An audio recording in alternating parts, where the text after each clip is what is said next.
Jesús. Amén. Y amén, Señor Jesús. Gloria al Señor, hermanos, Bendiciones, que el Señor mes los bendiga. frères, Bienvenidos, mes sœurs. bienvenidas. Gloire Saludos a los que nos ven a au través de las Seigneur. redes sociales. ¿Qué tal, Que le Seigneur nous hermanos y bénisse. hermanas? Bienvenue et Aquí, salutations conectados. à ceux qui nous Gloria a Dios, regardent estamos juntos à otra travers vez para les réseaux compartir y sociaux. aprender de la palabra del Nous Señor. sommes à nouveau Y vamos ensemble a pour estudiar partager et apprendre la la parole du carta a los Seigneur. Colosenses. Aujourd'hui, Carta a los Colosenses. nous allons étudier la lettre des Colossiens Vamos a hablar de au la chapitre 1 supremacía de Cristo. et nous allons parler Supremacía de la Cristo. suprématie Señor du nos lo permite, Christ. el miércoles estaremos estudiando sobre la Si le carta Seigneur a nous los permet, Colosenses.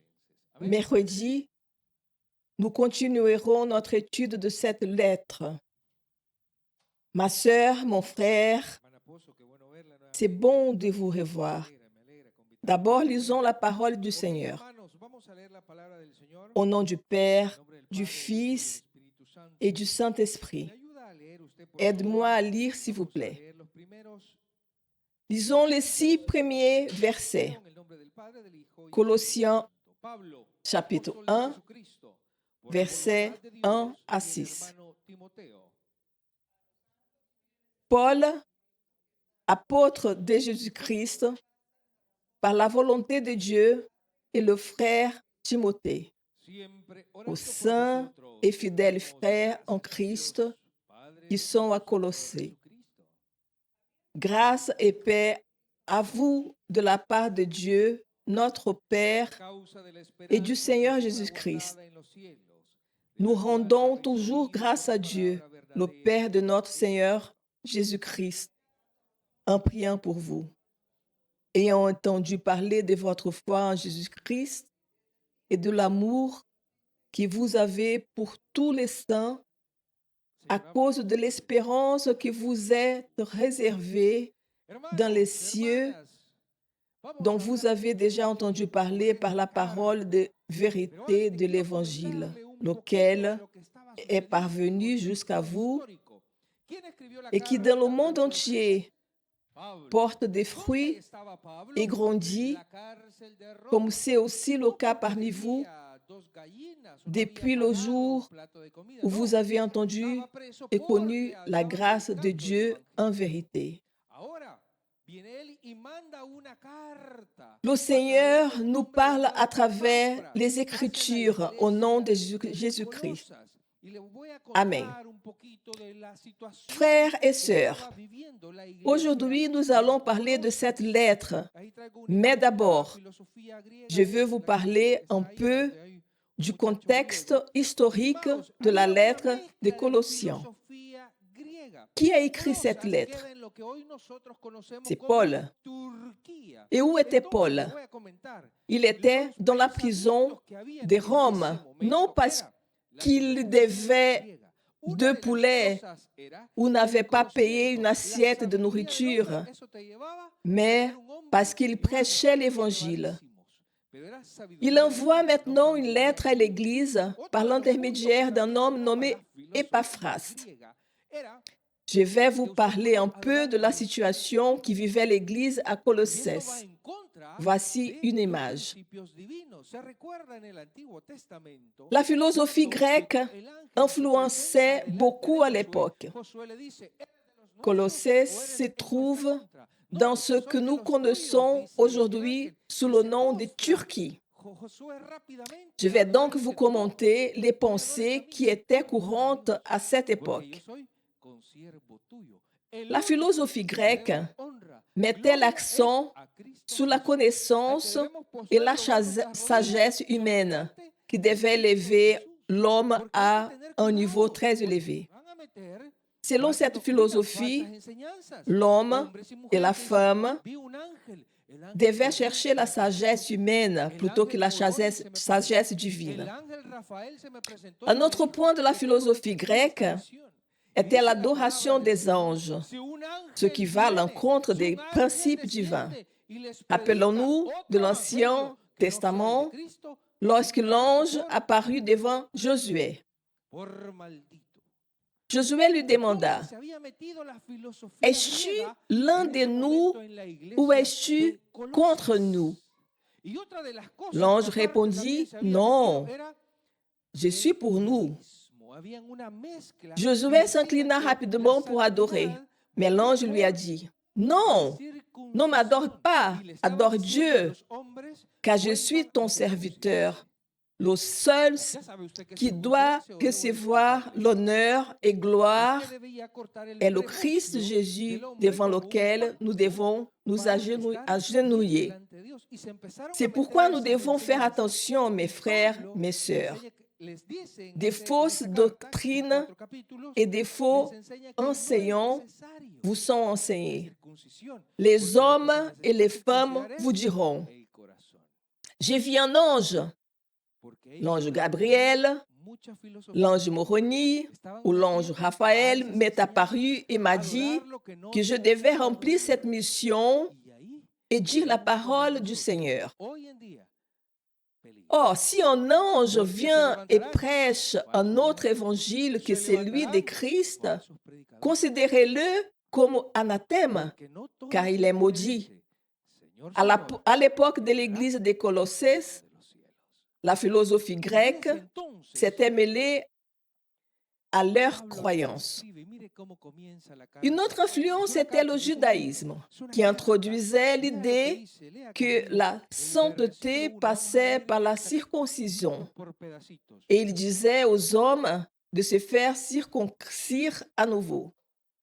La circoncision consistait à couper le prépuce de l'homme comme un pacte pour être en règle avec Dieu. Paul, dans sa lettre aux Colossiens, enseigne que la circoncision n'est pas nécessaire, car ce qui doit être circoncis, c'est le cœur. La lettre qui compte 4 chapitres explique que des fausses doctrines étaient introduites et Paul met en garde contre cela. Aujourd'hui encore, nous devons être vigilants, car des faux enseignants et des prédicateurs surgiront. Paul commence sa lettre en se présentant comme Paul, apôtre de Jésus-Christ, par la volonté de Dieu, et en présentant le frère Timothée. Un apôtre est celui qui est envoyé en mission, tandis qu'un disciple est celui qui apprend. Paul précise qu'il est envoyé par Jésus-Christ, par la volonté de Dieu, et non par la volonté humaine. De nos jours, beaucoup se disent apôtres, enseignants, puis évangélistes, sans être appelés par Dieu, devenant ainsi des faux enseignants et des faux pasteurs, des loups déguisés en moutons. Vous et moi devons être attentifs à ce faux enseignement et protéger la doctrine. Il est important d'apprendre à discerner et à examiner tout enseignement en retenant ce qui est bon et en rejetant ce qui est mauvais. De nombreux hommes ont fondé des églises uniquement pour obtenir de l'argent et non pour aider les gens. La motivation dernière de leur action est cruciale. Je veux aussi vous dire que tous ceux qui viennent à l'église ne deviendront pas pasteurs. Tous les fils des pasteurs et toutes les femmes des pasteurs ne seront pas nécessairement pasteurs. Cela doit être une vocation et nous devons avoir des ministères complémentaires. Oui, vous savez ce que j'ai dit. J'ai vu que parfois, quand un homme est pasteur, sa femme peut être enseignante, évangéliste ou prophète, car ils se complètent. Parfois, on veut que nos enfants deviennent pasteurs, mais si Dieu ne les appelle pas à cela et qu'il les appelle à être ministère dans notre ministère, nous devons accepter cela. J'espère que je me fais comprendre, frères et sœurs. Peut-être que nous avons un désir pour nos enfants, mais c'est Dieu qui décide de leur appel. Consacrez donc vos enfants à Dieu. Et Dieu vous dira quel rôle chacun doit jouer. Allons maintenant à la première lettre aux Corinthiens, chapitre 2, versets 27 à 30, pour renforcer ce point. Très cher, regardez ce que dit la parole. Vous êtes le corps du Christ et ses membres individuellement. Dieu a placé dans l'Église, premièrement, des apôtres, deuxièmement, des prophètes, troisièmement, des enseignants, ensuite, ceux qui font des miracles, puis ceux qui ont des dons de guérison, ceux qui assistent les autres, ceux qui dirigent et ceux qui parlent diverses langues. Sommes-nous tous apôtres? Sommes-nous tous prophètes? Sommes-nous tous enseignants? Avons-nous tous des dons de guérison? Parlons-nous tous ces langues? Interprétons-nous tous les paroles? Cherchez les meilleurs dons. Mais je vous montre une voie bien meilleure, l'amour. Nous sommes tous le corps de Christ. Certains sont des oreilles, d'autres des mains, d'autres des yeux. Chacun doit ouvrir dans son domaine. Comme disait ma grand-mère, à chacun son métier. Si nous voulons porter du fruit, nous devons être là où Dieu nous a placés. Peut-être nous pouvons désirer certains dons et le pasteur peut le demander, mais c'est Dieu qui décide. Parce que je suis pasteur, cela ne signifie pas que l'autre doit l'être aussi. Si Dieu ne vous l'appelle pas, nous serons tous des serviteurs de Dieu, chacun dans son domaine. Il y a des administrateurs, des aides, des diacres, des enseignants, des écoles bibliques. Nous avons tous un rôle. Nous devons nous concentrer sur ce que Dieu nous a donné pour porter du fruit. Si nous essayons de faire, c'est pourquoi nous ne sommes pas appelés, nous serons frustrés. Par exemple, un pasteur prend soin des gens, les aide quand ils sont malades, les guide. Un enseignant, quant à lui, doit avoir de la patience pour répondre aux questions et enseigner la parole. Concentrez-vous sur votre vocation. Si vous ouvrez dans le ministère de Dieu, le ministère que Dieu vous a donné, vous porterez du fruit abondamment. Ne vous laissez pas influencer par ce que les autres veulent. Beaucoup disent qu'ils aimeraient être comme quelqu'un d'autre, mais ils n'ont pas le même appel. J'aimerais être comme Dante. Vous n'avez pas l'appel de Dante. Quel est l'appel que vous avez? Certaines personnes sont très douées pour l'intercession. Peut-être aimeriez-vous que tout le monde prêche, mais ce n'est pas le cas. Nous sommes tous appelés à évangéliser, oui, mais tout le monde ne va pas prêcher. Chacun doit ouvrir dans son domaine. Le pied reste pied et la main reste une main. Nous faisons tous partie du corps du Christ. Nous sommes tous importants et nécessaires pour le royaume de Dieu. Parfois, on pense que parce que le pasteur est appelé, sa femme l'est aussi. Mais ce n'est pas toujours le cas. Si une femme n'a pas d'appel pastoral, ne lui donnez pas ce rôle. Par exemple, ma femme n'est pas pasteur. Elle a un don de prophétie et d'autres dons. Sœur Alexandra a un don d'enseignement. Il est crucial de reconnaître les dons et vocations de chacun. Ne forcez pas vos enfants à devenir pasteurs parce que vous l'êtes. Si Dieu les appelle à être ministres d'un louage, accepte-le. Nous devons être sûrs de notre appel et travailler dans le domaine que Dieu nous a donné. Allons donc à la première lettre des Corinthiens, chapitre 12, versets 27 à 30, pour renforcer ce point. La parole, elle dit, « Vous êtes le corps du Christ et individuellement ses membres. Dieu a placé dans l'Église, premièrement, des apôtres, deuxièmement, des prophètes, troisièmement, des enseignants, ensuite, ceux qui font des miracles, puis ceux qui ont des dons de guérison, ceux qui assistent les autres, ceux qui dirigent et ceux qui parlent diverses langues. Nous ne sommes pas tous apôtres, prophètes ou enseignants. Chacun a son rôle spécifique. Nous devons découvrir notre vocation. Êtes-vous un aide, un administrateur, un prophète, un enseignant, un évangéliste, un pasteur ou un apôtre?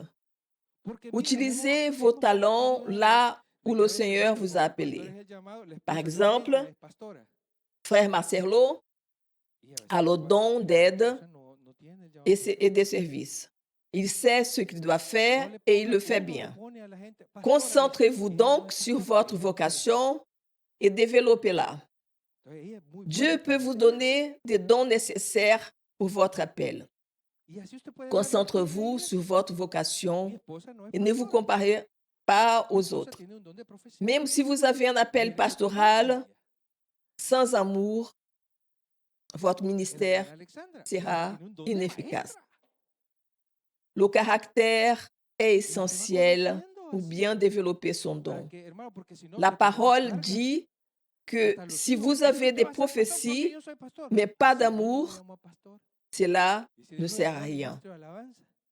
Il en va de même pour parler en langue, prêcher ou faire des miracles sans amour.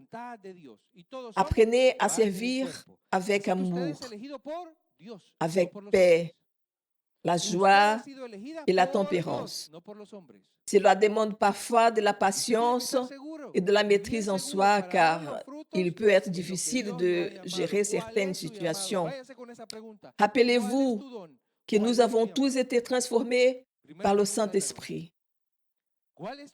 Passons maintenant au deuxième point de ce soir, le verset 3 de Colossiens 1, verset 3. Lisez avec moi. En priant toujours pour vous, nous rendons grâce à Dieu, le Père de notre Seigneur Jésus-Christ. Paul commence ses prières en rendant grâce à Dieu. Sa prière s'adresse au Père, comme Jésus nous l'a enseigné. La première lettre aux Thessaloniciens, chapitre 5, verset 18, dit de rendre grâce en toutes circonstances. Pourquoi devons-nous rendre grâce aujourd'hui? Parce que nous respirons, nous marchons sans aide, nous avons un toit, des vêtements, de la nourriture. La miséricorde de Dieu nous a gardés. Faites une liste et remerciez Dieu pour toutes ses bénédictions. Pourquoi pourrions-nous rendre grâce à Dieu? Sors ta liste et dis-lui, Seigneur, je te remercie pour ceci, merci pour cela.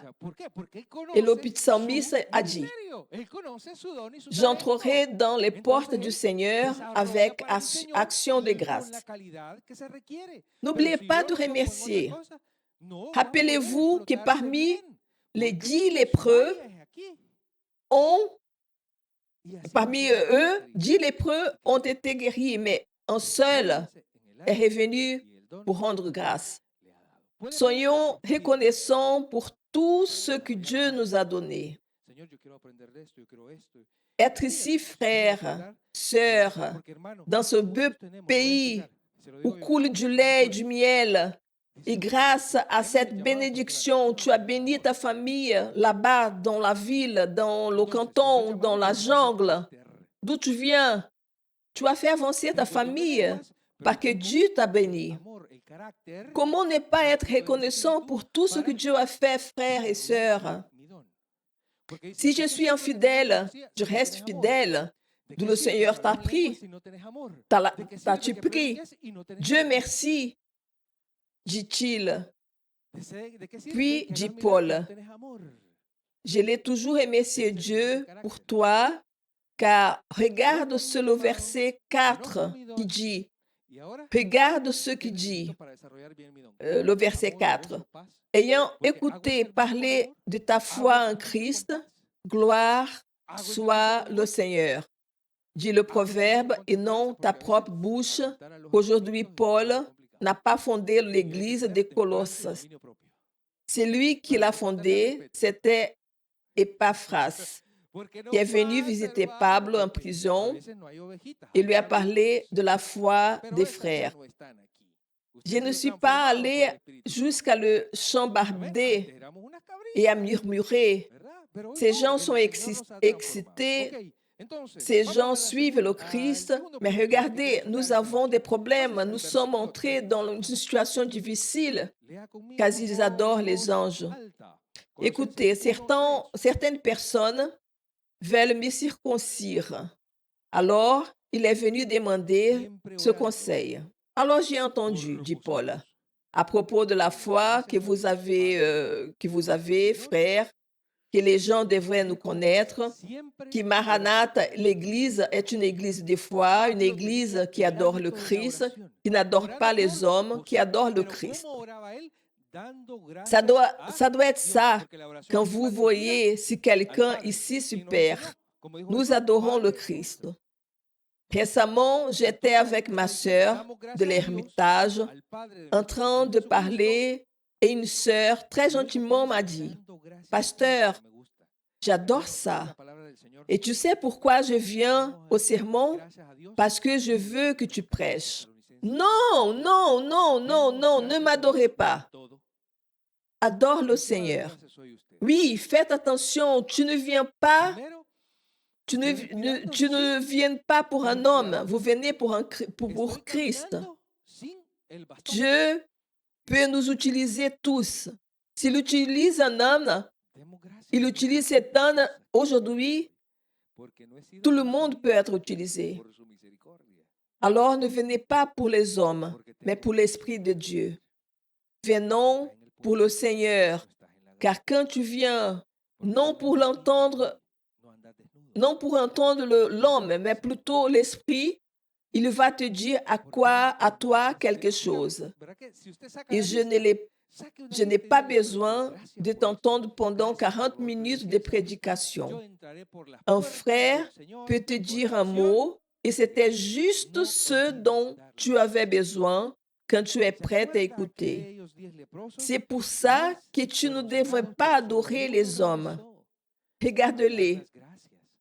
Regarde les anges, les bergers, aime-les, respecte-les, honore-les, mais ne les adore pas. Notre foi n'est pas à l'homme, parce que l'homme fait des erreurs.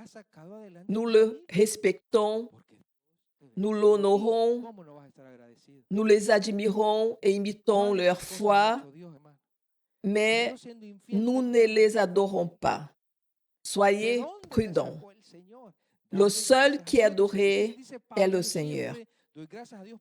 Nous respectons nos pasteurs et nous le respecterons toujours, mais nous ne devons pas les adorer.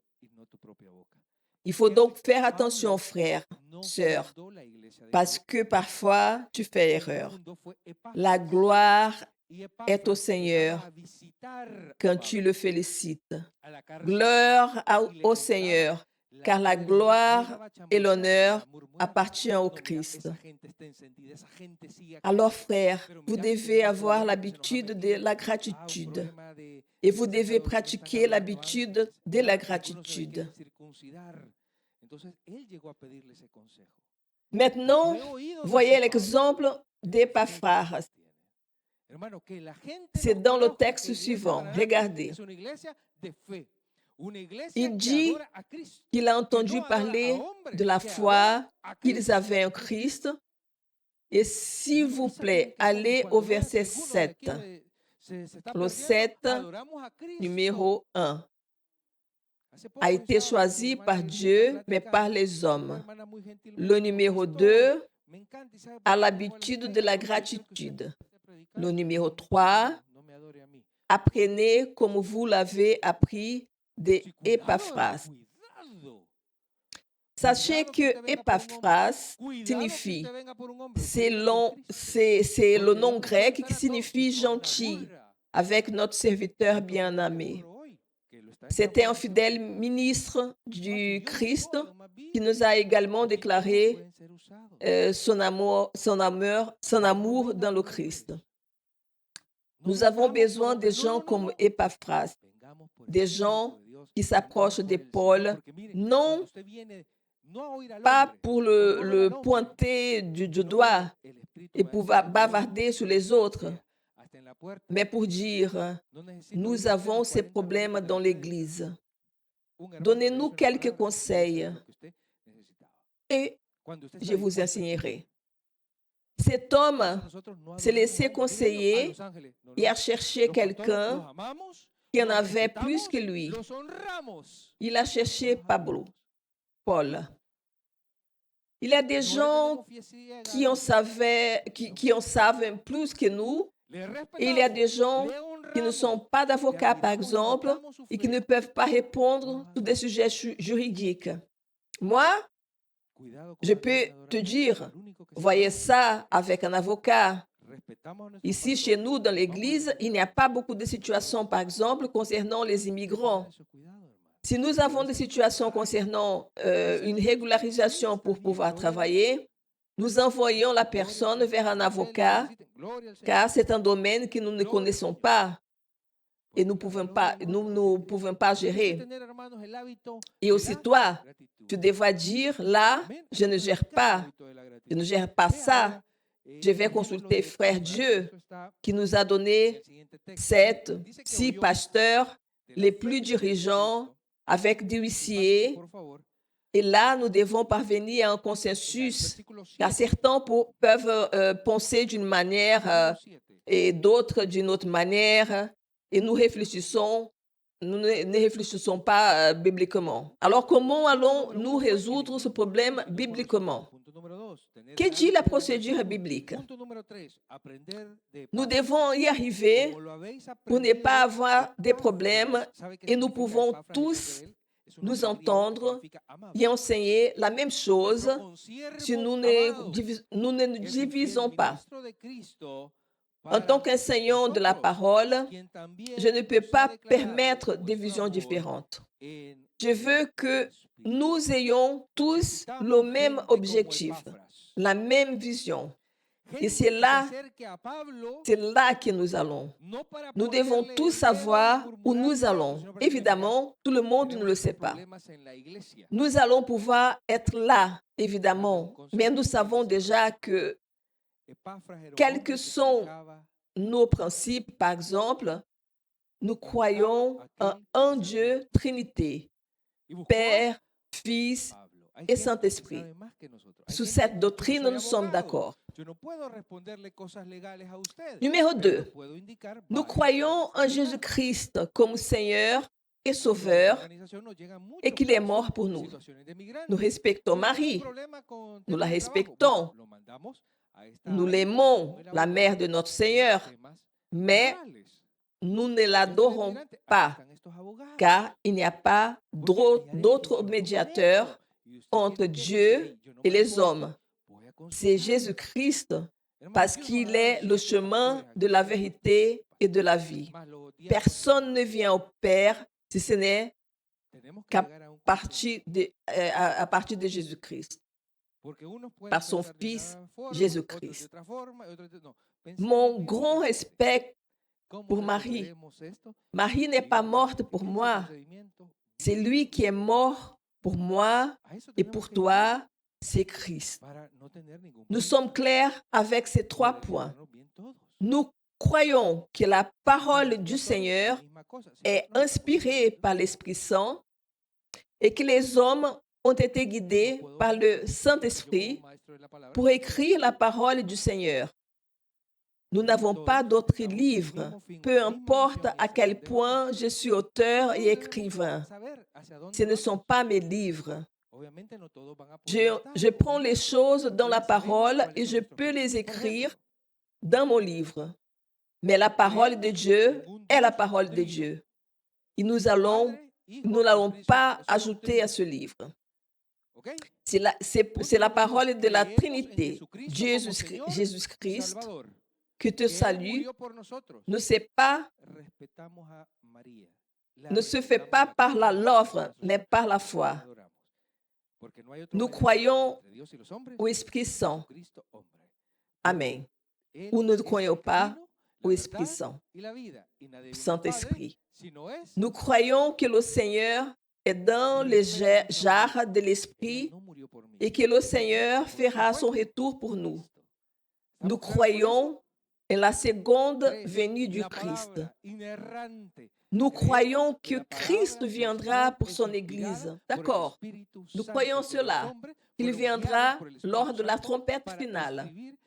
Le Seigneur va sonner cette trompette et ceux qui ont le Saint-Esprit dans leur cœur seront élevés. Cela fait partie de la doctrine selon laquelle nous sommes justifiés par la foi et non par les œuvres. Nous croyons aussi que le péché est une part. Nous sommes tous des pécheurs et que personne n'est sauvé par les bonnes œuvres, mais par la rédemption du Christ. Cette partie de la doctrine, nous devons la gérer. Nous sommes clairs jusqu'à présent, Église? C'est pourquoi aujourd'hui, il faut des gens comme des Épaphras que je lui enseignais au milieu de nos réflexions. J'ai parlé à ses enfants qui lui enseignent l'idéologie du genre à l'école. Aujourd'hui, je me sens cheval. Aujourd'hui, je ne me sens pas vraiment frère. Je regarde sérieusement un homme de 40 ans qui dit « Je me perçois comme une fille et j'ai un enfant de 10 ans. » Une fille à l'intérieur. Et tu dis « Waouh! Comme c'est courageux de dire ces mots. » Un homme qui a fait ressortir la raison par laquelle il a été enfermé. Pourquoi devons-nous rendre grâce? Faites une liste, dites-lui, Seigneur, je te remercie pour ceci, merci pour cela. Le psalmiste a dit, j'entrerai dans les portes du Seigneur avec des actions de grâce. N'oubliez pas de remercier Dieu, mes frères, mes sœurs. Paul dit, j'ai entendu parler de votre foi, frère, et les gens devraient nous connaître pour cela. L'église Maranathe est une église de foi qui adore le Christ et non les hommes. Si quelqu'un se perd ici, nous adorons le Christ. Récemment, une sœur très gentille m'a dit, « Pasteur, j'adore cela et je viens au sermon parce que je veux t'entendre prêcher. » Non, ne m'adore pas. Adore le Seigneur. Faites attention à ne pas venir pour un homme, mais pour Christ. Dieu peut nous utiliser tous. S'il la utilise, comme je vous ai dit, un homme, il peut nous utiliser. Ne venez pas pour les hommes, venez pour l'Esprit de Dieu. Le Seigneur veut nous dire quelque chose aujourd'hui, que ce soit à travers un mot d'un frère ou une prédication. Nous devons respecter nos pasteurs, les honorer, mais ne pas les adorer. L'homme peut faire des erreurs, mais nous respectons, admirons et imitons leur foi. Cependant, nous n'avons une foi aveugle qu'en Dieu. La seule adoration revient au Seigneur. Nous devons pratiquer l'habitude de la gratitude. Prenons l'exemple d'Épaphras. Il est décrit comme fidèle ministre de Christ. Il est venu voir Paul pour des conseils et non pour critiquer les autres. Nous avons besoin de gens comme Épaphras qui cherchent des conseils pour résoudre des problèmes. Si nous rencontrons des problèmes, nous devons nous consulter et réfléchir bibliquement. Par exemple, nous croyons en Dieu trinitaire, Père, Fils, Esprit Saint. Nous croyons en Jésus-Christ comme Seigneur et Sauveur, qu'il est mort pour nous. Nous respectons Marie, mais nous n'adorons que Jésus-Christ, car il est le seul médiateur entre Dieu et les hommes. Nous croyons en la parole de Dieu inspirée par le Saint-Esprit. Nous croyons au Saint-Esprit et à son œuvre parmi nous. Nous croyons en la seconde venue du Christ, que ceux qui ont le Saint-Esprit dans leur cœur seront élevés à la dernière trompette. Nous croyons que le salut est par la foi, non par les œuvres, et que nous sommes justifiés par la foi en Jésus-Christ. Il nous faut des personnes comme Épaphras pour enseigner ces doctrines et maintenir l'unité de l'Église. Nous devons tous savoir où nous allons et quels sont nos principes. Nous devons aussi savoir que dans le monde d'aujourd'hui, il y a beaucoup de confusion, comme l'enseignement de l'idéologie de genre dans les écoles. Nous devons rester fermes dans notre foi et enseigner la vérité de la parole de Dieu. Non, je me perçois comme un enfant depuis ma naissance. Je suis un enfant. Je me considère comme un enfant. Oh, comme votre déclaration est courageuse. Un chrétien pourrait-il dire « Je suis un homme parce que j'ai été créé à l'image et à la ressemblance de Dieu » ou on le traiterait de fanatique, de fou, n'est-ce pas? Faites attention à ces philosophies. Aujourd'hui, des idées subtiles s'infiltrent dans l'Église. Soyez vigilants face à ces pensées. Regardez ce qui se passe sur TikTok, YouTube, etc. Beaucoup d'entre vous m'envoient des vidéos de prédicateurs, me demandent ce que j'en pense. Je dis toujours de vérifier s'ils prêchent la parole de Dieu. Les idéologies peuvent influencer nos pensées. Certains disent que vous devez être sur ma couverture pour recevoir une bénédiction. En d'autres termes, vous ne seriez plus sous la protection du Très-Haut, mais sous celle d'un homme. J'ai demandé à un pasteur ce que cela signifiait. La couverture. La couverture, c'est celui qui prie pour toi, te conseille, comme Paul le faisait à Épaphras. Épaphras demandait des conseils à Paul face aux nouvelles idéologies. Paul priait pour lui, le soutenait. C'est cela la couverture, la prière, le soutien spirituel. Nous devons être des adultes dans la foi. Vous avez le Saint-Esprit pour vous guider. Moïse disait, si tu ne viens pas avec moi, je préfère ne pas y aller. Il voulait la présence de Dieu. Quand vous avez la couverture de Dieu, c'est lui qui s'oppose à vous tombera. Nous sommes là pour vous aider. Certains frères m'appellent avant de partir en voyage. Nous le couvrons de prière. Cela ne vient pas de notre pouvoir, mais du Seigneur. Respectez les dirigeants, mais adorez Christ. Nous devons honorer nos pasteurs, mais c'est Christ que nous adorons. Il dit, le Christ vient, pas David vient. Si Dieu vous envoie quelque part, nous prions pour vous, pour vos besoins. La couverture dont vous avez besoin est celle de l'Esprit, du Saint-Esprit.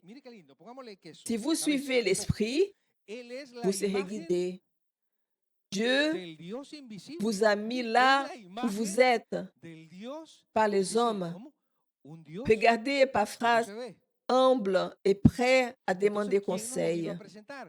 Christ est l'image du Dieu invisible. Ahí traje un Et ejemplo. cela nous La montre imagen comment Dieu del l'est. Dios Jésus invisible. a dit, Pero ¿en qué c'est sentido qué lui imagen? qui m'a En la vu, forma de ser.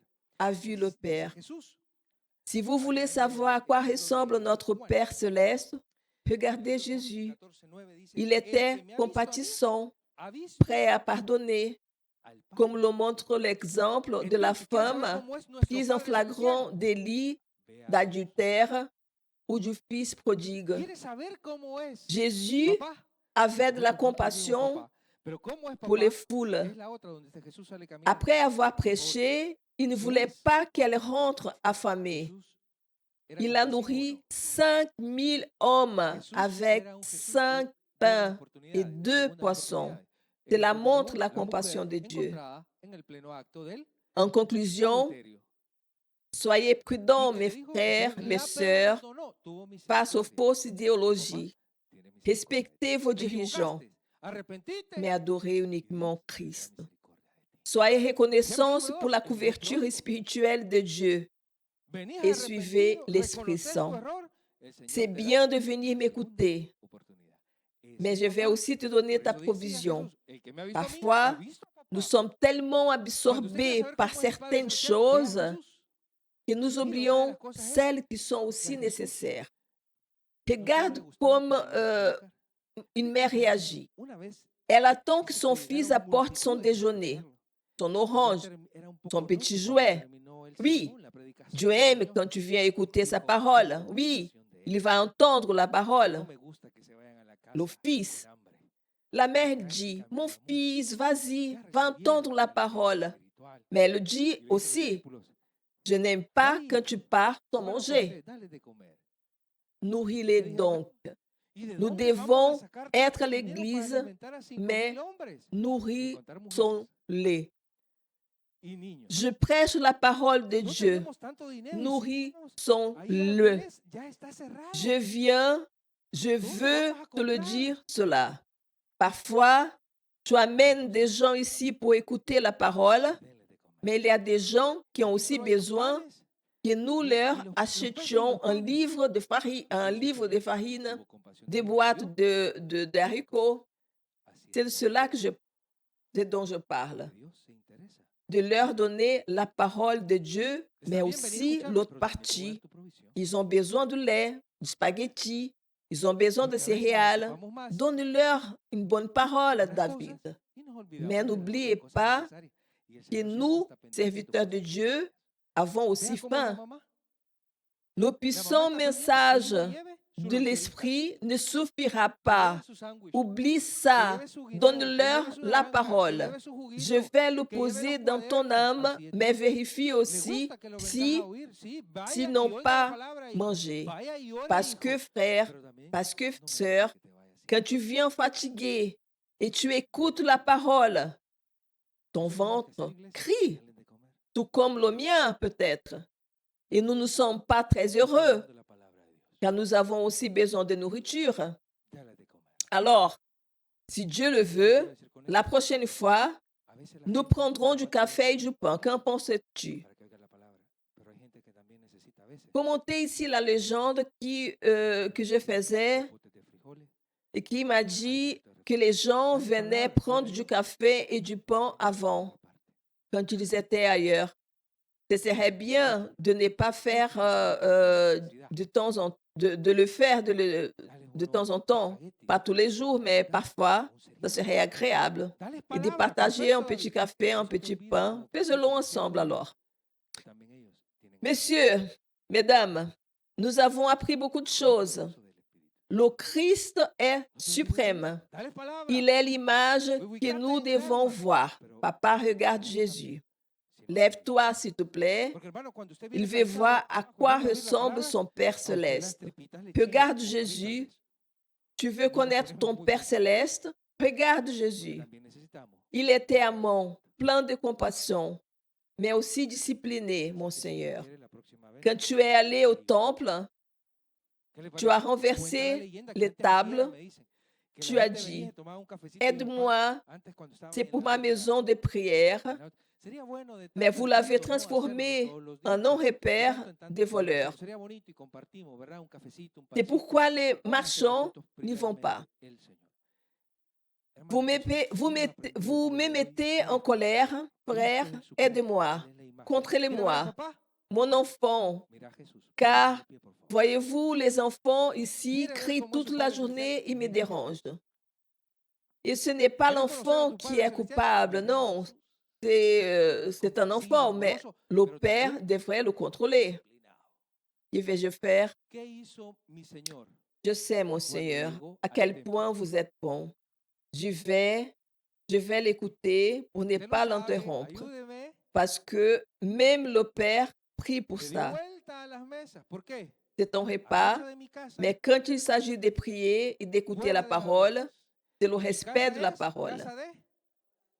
C'est pourquoi je suggère, avec tout mon amour et mon dévouement, peux-tu m'aider, mon petit frère? S'il te plaît, aide-moi, pasteur David. Aide-moi, s'il te plaît. Je vais me faire aussi. Je vais me taire aussi, car je suis aussi distraite, d'accord, par le respect pour tout le monde. Et Amen. Eh bien, messieurs, mesdames, nous espérons que le Seigneur a parlé à nos cœurs et dit, passez de Benjamin, chantons pour le Seigneur et remercions-le. Si vous ne connaissez pas votre don, votre talent, demandez au Seigneur de me le révéler. Seigneur, je veux savoir quel est mon talent, quelle est ma vocation pour pouvoir l'utiliser. Je suis une main, je suis un pied, je suis un administrateur. Aidez-moi, mon Seigneur. Une autre chose, soyez reconnaissants envers le Seigneur. Je sais paraphraser. Demandez quand vous ne savez pas quelque chose, quand vous ne connaissez pas un sujet. Allez voir celui qui le connaît le mieux. Soyez humble dans ses pensées. Soyez gentils avec ceux qui apprennent la parole. Et rappelez-vous, si vous voulez voir le Père, regardez Jésus. Prions et chantez par le Seigneur. Oramos y le cantamos al Señor.